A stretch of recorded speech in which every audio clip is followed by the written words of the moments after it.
Hi, welcome to Rock and Metal Invasion. My name is Steve. Coming up on the show today, I'm doing change of singer. Basically, bands.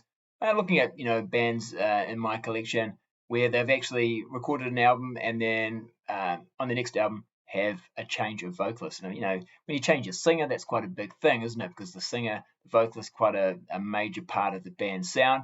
So let's have a look. I've got heaps of examples, and there's lots of different reasons why bands have changed singers. And we can talk about that a little bit as well. But yeah, lots of examples. We'll see how many. This is probably going to be at least a two-parter. So this will be part one. So I'm going to start off with, I think, a band that's one of the really well-known band, but they've had quite a lot of different vocalists. And Black Sabbath. So they recorded a number of albums, of course, with Ozzy. Classic albums, of course. Two classic albums with Ronnie James Dio. Heaven and Hell, and this is Mob Rules. But then there's a bit of a bust up there. Ronnie James Dio goes off and forms his own solo band. It's very successful, just like Ozzy went off and formed his own solo band. It was very successful. And then through the 80s, really, Black Sabbath, not as successful. They do Born Again with Ian Gillan from Deep Purple. That's not a great match. Then Tony Iommi, I think, really is just planning on doing a solo album. But the record company are like, I think we should put Black Sabbath, put the Black Sabbath name on it. So it's weirdly called Black Sabbath featuring Tony Iommi, but it's Glenn Hughes on vocals. So again, it's a change of vocalist. Then the Sabbath spend quite a bit of time trying to get a new vocalist. It doesn't really work out with Glenn Hughes. Glenn Hughes is going through his own personal issues at the time. They try a few different people actually, but eventually they settle on Tony Martin. So he comes in, and that's a pretty settled lineup for quite some time. And they do the Eternal Idol album, which is probably my favorite Black Sabbath Tony Martin album. Although actually some of the other ones are pretty good as well. But I think I like this one the most. Some great songs on here. And then of course Sabbath do get back with Ozzy quite some time again later in the future. So that's Sabbath. Now, this is not really a band, but someone's had a lot of different vocalists. Yngwie Malmsteen. So this is his greatest hits collection. So if we look at this, there's Goran Edman on vocals. There's Jeff Scott Soto on vocals, and Joe Lynn Turner on vocals. So his albums have had different vocalists. I talked about him a little bit my last week's episode when I talked about when the guitarist is the star. So in a lot of ways the vocalist changing isn't a big deal because this guy here, he's the main attraction. Well, that's what he thinks anyway.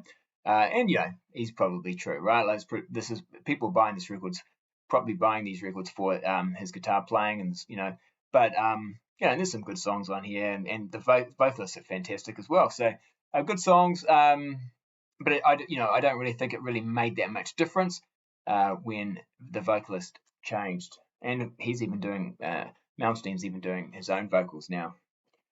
Now this is a little bit like Black Sabbath, another band that was really big in the 70s, and then unfortunately Bon Scott dies. Of course, I'm talking about AC/DC. So this was not a change that they wanted to have happen. Bon Scott unfortunately passes away, and this guy here, Brian Johnson. So this is his autobiography, which I've just finished reading. So he comes on. As it's a good book. I was a little disappointed that it pretty much stops at the end of Back in Black. So the whole book's pretty much about his life prior to Back in Black, and and then going off and becoming a member of AC/DC and recording Back in Black. But that's it. So all the other stuff after that isn't covered. Although interestingly enough, there's an epilogue and a prologue where it starts off with him talking about, prologue. Got to get that right. Yeah, so prologue and epilogue. So epilogue's at the end, and so it starts off talking about him losing his hearing, and that's kind of like the hook that kind of gets you interested. But then it goes back to his childhood, and then it ends with him talking about how he sort of gets through that hearing loss and is back performing with AC/DC. So that's kind of interesting, but it's a bit of a shame that there's all that stuff from Back in Black all the way up through to the most recent album where that's not really covered. I guess he's saving that for another book, but yeah, it was a good read. Interesting, especially that period, that Back in Black period where he's talking about recording the album and so forth. But yeah, so of course he was of course originally in Brian Johnson was of course originally in Geordie. It's the only Geordie album I've got. This is a Master of Rock series, volume 8. And I actually found it surprisingly good. I really liked it. I don't have any other Geordie albums, but yeah, I think there's some good songs on here. But yeah, so this was the last album Bon Scott recorded. Of course, there's a poster right behind me, Highway to Hell, classic album. Who knows what would have happened? What probably wouldn't have been called Back in Black. Maybe who knows what would have happened if Bon Scott hadn't died? What the next album would have been like? But it's the way it went, and Brian Johnson came in, and the second most successful album I think of all time, behind Michael Jackson Thriller. So there we go. So change of vocalist, more successful. They become even more successful. Now this one's an interesting one. This is a band called More, and I thought that's an unusual name for a band. Maybe the last name of someone in the band is More, but no, that is not the case. This actually band was originally formed by Paul Mario Day. This is the second album, and the first album was called Warhead. This one is Blood and Thunder. I haven't actually got the first album. So so Paul Mario Day, he was the vocalist on the first album. He actually used to be in Iron Maiden, like very initial member of Iron Maiden. But then on this album, it's Mark Stratton who comes in on vocals. I've heard their first album online or digitally, but it's quite similar. This person on the cover here, that is Kenny Cox, and so he's the guitar. He plays on both the first album and this one. They've only got 2 albums, although they have reformed, and they've had a number of different lineups actually. They've been around, even though not recording, putting out albums. They've sort of been off and on for quite some time. And supposedly there is going to be a new album coming out, although with none of the original members. This guy here, Kenny Cox, sadly, I think he passed away last year, but in fact, quite a number of the guys on this album are no longer around. I think the only member of the band is the bass player, who's not the bass player on this album, but he's been in the band since about 83, something like that. But again, they haven't released anything since 82. This came out in 1982. Change of vocalist, not really didn't make much difference. This was released on Atlantic. I think they were probably going for, AC/DC, just Back in Black's been really successful. They're probably trying to, Atlantic probably trying to see if they can, have some success here with this band. What wasn't really to be, but solid album, really solid. Nothing wrong with it. Nothing amazing about it either. And like I said, not that much different to their previous album. There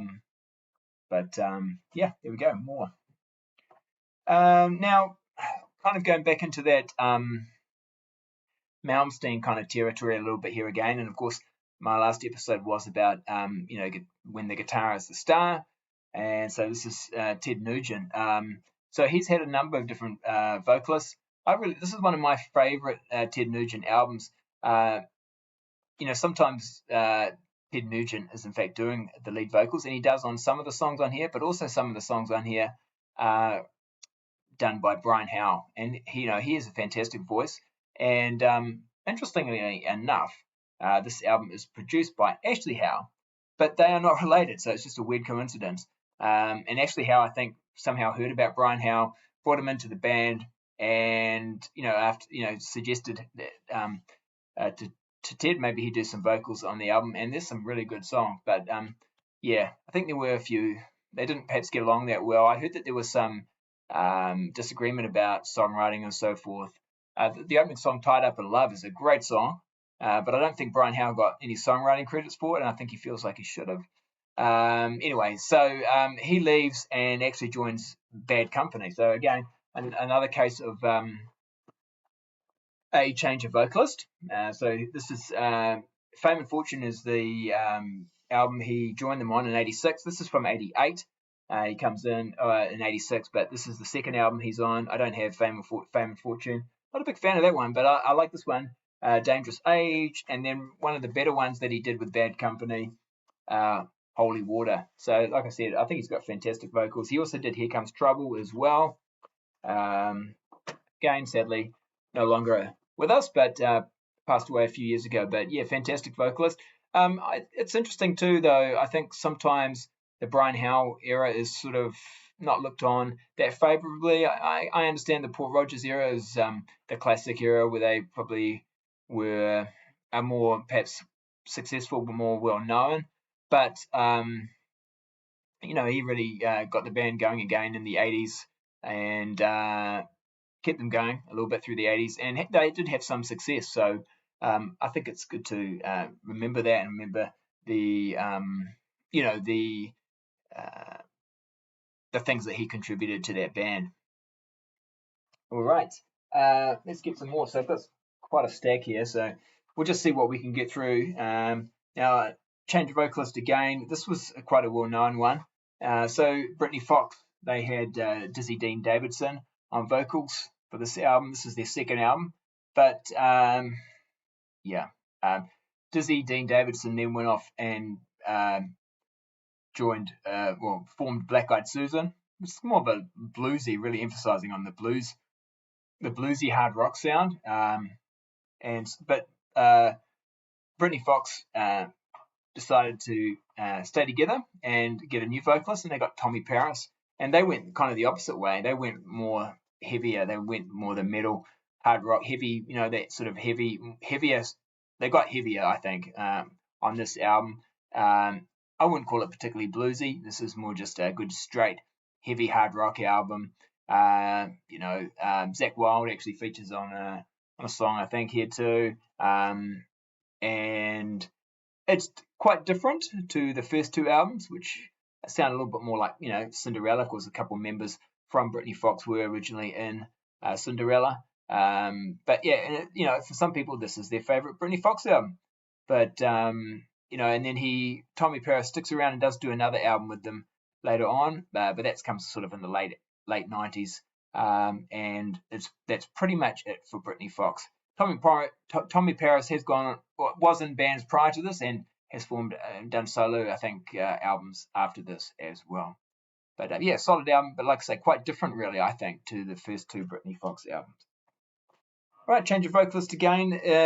This is Fastway. So this is the last album they did with Dave King. Great. I think that Fastway did 3 albums. They had 3 albums, although they also had this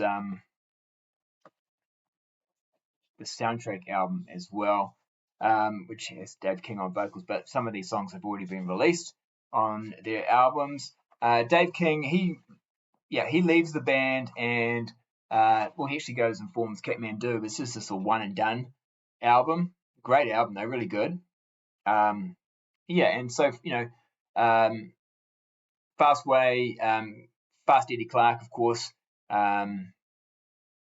is one of the main people in Fastway in that band. So he has to get a new vocalist, and so he gets Leah Hart. So Leah Hart comes in for this album, and he's also there on the follow-up album. I actually really like Leah Hart. I like these Fastway albums. They're really good, I think. But again, it's different. Different vocalists. They're going for more of a commercial, more of a hair metal sound, definitely, on these two. So these two albums, Fastway albums. But yeah, they're good though. They're different. Definitely very different. And Leah Hart's probably going to come up later on another example of change of vocalist. All right, next up, Quite Right. So this is Wild, Young and Crazy. This is like a greatest hits compilation. It's pretty cool. So this is featuring all the tracks, I think, from their from their sort of 3 albums, not counting the Japanese ones. So don't count their Japanese releases in the late 70s. Sort of their first 3 albums. It's got all the Kevin DuBrow vocals. Now Kevin DuBrow, he kind of, I think he annoyed the band a little bit after a while. They felt like he was not helping them. It got to a point where he was more of a liability for them, they felt. And so he was gone. And of course, he would come back later on. But they bring in Paul Shortino for this album here, which again, quite different. Yeah, this is self-titled. Pretty sure, yeah. And so yeah, Paul Shortino from Rough Cut comes in, and yeah, so they're going down that bluesy hard rock kind of sound there for this album, as opposed to the previous more just straight hard rock, heavy metal kind of sound that they had with Kevin DuBrow. Stay With Me Tonight's a good song, but I got to be honest, I think I prefer all the songs off the first 3 Quiet Riot albums that had, well, the 80s ones with Kevin DuBrow. But still okay, not bad. And there's no doubting the quality of Paul Shortino's voice. I just don't think the songs are as strong. I like Stay With Me Tonight, but the rest, so-so for me. Now, Pete Way is how Fastway got their name, even though Pete Way ends up actually not staying in Fastway, but he did form his band Wasted. And they also had a change of vocalist. So on this album, they've got Finn. This is The Good, The Bad, and The Wasted. But then for their next album, Save Your Prayers, they bring in Danny Vaughan, who's an American with great vocals.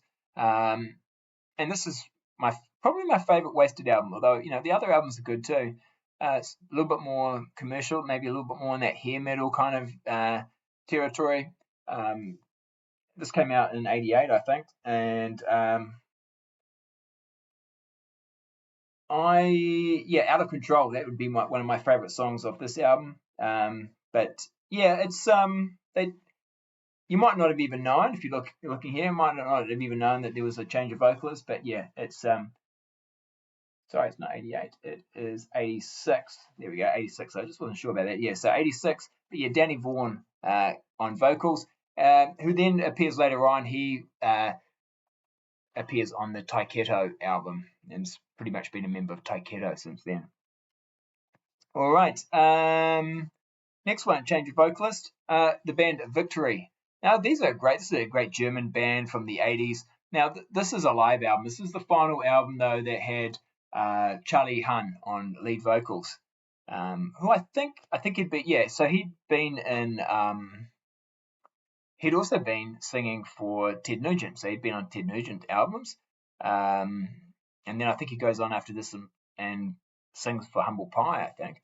But yeah, this is his final album, which is, final. I think Hungry Hearts. This album here was actually the last one, the studio album he sung on, but this is the live album. He's on this one. So I'm not sure exactly why he left. Oh, he also then, after he leaves this, he's on a band called Dead Ringer. They put out an album in about 89, I think. Electrocution of the Heart, I think it's called. I don't actually have that album. It's a pretty good album, though. So he's on that one, but that's just a one-and-done album. So, yeah, I'm not sure exactly why he left. But, so he leaves. Victory, though, carry on. They put out, I think the next one is Temples of Gold, this one here. And they've got Fernando Garcia. Yeah, so he's the lead vocalist, and he did quite a few albums with them after, this one, a few after this as their lead vocalist. Quite similar though. For me, it's like almost quite difficult to notice that there's been a change. The sound definitely of the band is still pretty consistent, but so it's a good album as well. All right, next up, change of vocalist, Tangier. Now again, not a super well-known band. So you might not have even realised that they changed vocalist. This was Four Winds. It's actually their second album, although their first major label album. They had an independent album prior to this, which I don't have. I wouldn't mind grabbing it, but not easy to find. But yeah, Four Winds is a great album. Again, that bluesy kind of sound that was becoming quite popular in the sort of late 80s. I've talked about this band, I'm pretty sure, before. Ripcord, such a great song that opens up the album. But it's Bill Matterson on vocals. He's got a really great voice, great vocals. Like I said, and the quality of the songs, I think, on this album are just fantastic. But interestingly enough, he's out of the band. Again, I'm not exactly sure of the reason why he's out of the band. But for a band that wasn't that successful, and they've lost their vocalist, it's interesting though. The record company showed some faith in them and kept them on, and they released their second album with their new vocalist, and his name is Mike LeCompte. I think that's how you say it. And this album for me not as good. Not as good. It's called Stranded. I like the title track, Stranded, but down the line, the opening song on track one's okay, but not as good. I didn't think. And this is after this album. That was it for them, and this one came out in 1991. So, yeah, it's pretty much the end of the road for bands like that at that time. All right, now we're moving on to quite a well-known band. Had a big hit with the title song from this album. This is Eye of the Tiger. Now, the vocalist on here is Dave Bickler. So he stays on. He does a few albums for Survivor, and then he's replaced by Jimmy Jamison. So Jimmy Jamison, he's the vocalist on this album, and some other ones as well. This is probably my favorite Survivor album. It's a little bit heavier than some of their previous ones, but it's no doubt those soundtrack songs that they put out in the 80s are classics, and I really like those. Not a big change in sound, the vocalists do sound different, but the sound is still quite consistent, and like I say, maybe this album's a little bit heavier than some of the other ones, but still pretty much that same sort of Survivor kind of sound. All right, moving on. So it's like I said, there's quite a big pile to get through. We'll just we'll see how we go. It's definitely I'm not going to get through them all today. So if you're noticing some I haven't talked about, feel free to comment, but they'll probably be coming up on the next episode of Change of Vocalist. All right, next one talking about is Shotgun Messiah. This one, they've got Zinny on vocals. And what's interesting about the change of vocalist here is on the next album, Second Coming, the bass player becomes the vocalist. So it's a change of vocalist, but they don't actually get anyone in to be the singer. And the bass player, the person who was the bass player on the previous album, becomes the lead singer. So Tim Skold is his name, and actually he does a great job, I think. I'm not saying there's anything wrong with Zinny, but I think this is a better album, and the vocals are really good. So there we go. And they released another album after this. They went a little bit sort of industrial metal, but a really great band. They've actually, their first three albums will actually sound a little bit different, but all really good. So worth checking out. Okay, now I talked about Leah Hart maybe coming back in, and this is where he features yet again. So Leah Hart, of course, came in as a vocalist on Fastway, but originally he was the vocalist for the band Ya Ya, and this is Scarred, and this is their first album. For whatever reason, I'm not sure what the reason is, he leaves the band, and he is replaced by Sam Blue. Not a big name, I don't think, but yeah, it's Sam Blue on this album, their second album, and I think they only did 2 albums. This one's called Ya Ya 2. So it's their second album, Sam Blue, the vocalist on there. Wasn't hugely successful, and that was pretty much it for this band after those 2 albums, I think. But kind of not particularly heavy. Both albums actually do sound fairly similar, sort of AOR hard rock, that's the kind of sound there. But it's okay. There's some good songs on there, but definitely not heavy. Perhaps just a little bit too soft for me, but I still enjoy having it in my collection. And like I said, I am a bit of a fan of Leah Hart and his songwriting. I think especially the stuff he did with Fastway. All right, now it wouldn't be a rock and metal invasion show if I didn't mention Vincent. Well, at least it seems that way at the moment. Yes, he's featuring in my episode again this week, Dan, I knew you wouldn't be happy if I didn't have some Vinnie Vincent. So here we go. Yeah, Vinnie Vincent, Invasion. So it fits this is totally not planned, but again, Vinnie Vincent, he was on the last episode because it was good. The guitarist is the star, and it features the title of this show again is applicable because there's a change of vocalist. So Robert Fleischman is the vocalist here. There he is. I mean, I've shown this back cover so many times recently. But it's Mark Slaughter who's in the videos, and Mark Slaughter who comes in for this album. So this story's been told enough times, but yeah, Mark Slaughter comes in for the music videos. He comes in for the next album, and then Mark Slaughter and Dana Strum, they take off and form the band Slaughter, and Vinnie Vincent's kind of left holding the guitar all by himself. So, and we know kind of where that story ends and where it goes, or maybe the story is still continuing, who knows, but that's the deal there. As far as the albums are concerned, I've sort of given my opinions on those albums before. My preference is the first album, but the second album is also very good, and they're quite similar, even though it's similar. They're different vocalists. I think you get the idea that the type of vocals that Vinnie wants is what the vocalists are giving him. All right, now this is a very well-known change of vocalist from a well-known band, and probably a change of vocalist that is debated about the most, perhaps, out of any sort of change of vocalist, about what's better or so forth, or did this kill the band, or I don't like the band anymore because it's got this person as the singer. This is a really good example of that. Now, I don't want to get into that because personally for me, I like albums that have the original singer, and I like albums that have the new singer as well. But are they different? Yes. But is one better than the other?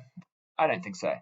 But there's no doubt the classic lineup of Van Halen with David Lee Roth. This was the last one that, the last one before they got back together again. But yeah, the last one he was on before Sammy Hagar comes in for 5150. And both those albums are great albums, right? But and if you look at the Sammy Hagar albums and the Roth albums, for me, they're all good albums. Some albums better than others, but I'm not. It's really difficult for me to sort of say I'm a Hagar guy or a Roth guy. No, it's fine if people have their opinions. I totally get that, but I like both. That's kind of how I'm going to stay on that one. All right. I think we're going to finish up now. So I have still got quite a few more to show. It was interesting. I was going through when I decided to do this as the theme for my show. I thought, let's go through, grab some records, and ended up with like quite a massive pile. So I thought, there's no way I'm going to get through all this in one episode. So definitely enough for looking at my pile over here. Definitely enough for one more, maybe. Maybe even two more. So just profiling bands in my collection where there have been a change of vocalist. So part 2 coming up soon, and maybe even part 3. All right, well, hope you've enjoyed watching.